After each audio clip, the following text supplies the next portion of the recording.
I'm talking to you in that seat right now that's sick and tired of being sick and tired. Where you're sick and tired of every month having too much month at the end of the money. Where you work full-time at a job just over broke.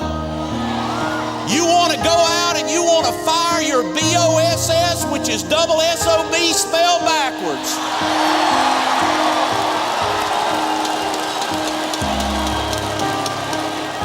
I'm talking to you today. See, I'm asking you real seriously right now to look at the last 5 years of your life. And if you don't do something different, the next 5 years are going to look just like that. When I was at the height of my career in the WWE, I felt that for the very first time that I was close to accomplishing everything that I wanted to accomplish in wrestling. And I quietly walked away.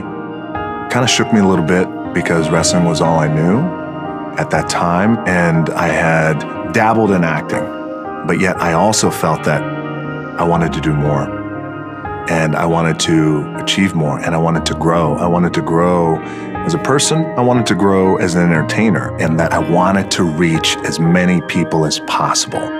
Not for the box office value of it, but for the connection. And I had come from a world where I was connecting with an audience every night, and I wanted that connection. And I wanted to not only be good as an actor, but if I made the transition into acting, I wanted to be great. I knew going in, the cards are stacked against me. There's a shelf life to a career if I just wanted to get by on popularity. I didn't want to be in that position. I wanted longevity. If that's the goal, then I have to do everything I could possibly do to know the business of Hollywood from top to bottom, from acting to marketing to an executive level to a producing level to a directing level, and just know it as a whole. That would inherently make me a greater asset.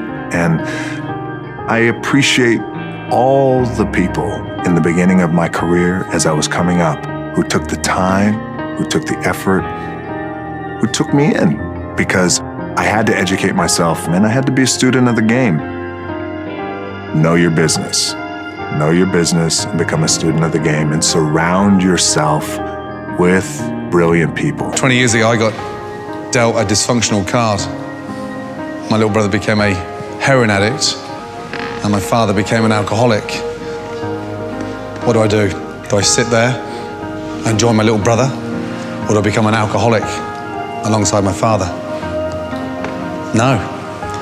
I got off my ass, I stopped feeling sorry for myself, and I got on with it. I break it down to them like, look, what makes you different from that person standing beside you and to say they can sing?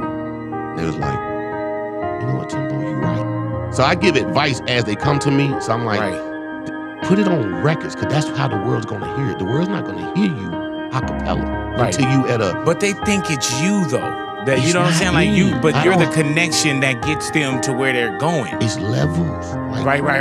Level, you know that. Right. And I just tell people that I don't got to tell you what the levels are. There's levels. Right. And you know what it is. It took us a long time to get... We didn't come here overnight. We had to go through levels of agony. You know what it is, big boy. We had to go, and people don't realize that. It's people levels. want to cut the line down, too. Exactly. And they want exactly what you have today at today's market price. I know. And it's crazy. And I'm like, no, you have to crawl before you walk. Run in the other direction, because it's a drug. And unless you want to breathe it, live it, get rejected, being told no constantly day in and day out, beat down to the ground, stomped. If you can take that, then go. But I would say run in the opposite direction, because you keep your head on. I think it's probably more of a self-imposed rule that growing up, I always felt that I almost had to keep it together all the time, to keep a composure all the time, to have all my ducks in a line all the time. And as an actor, again, like with the note that Warren had given me about letting go, you just sometimes are naturally not going to be in control all the time. And I think once I realized that that was a rule that I was putting on myself and that I could just discard, the world like opens up. All of a sudden, these more spontaneous, magical moments can happen, whether that's in your daily life, whether that's at your job. I mean, even if when in your relationship with yourself, it's something so important to know that it's okay not to have to be perfect all the time.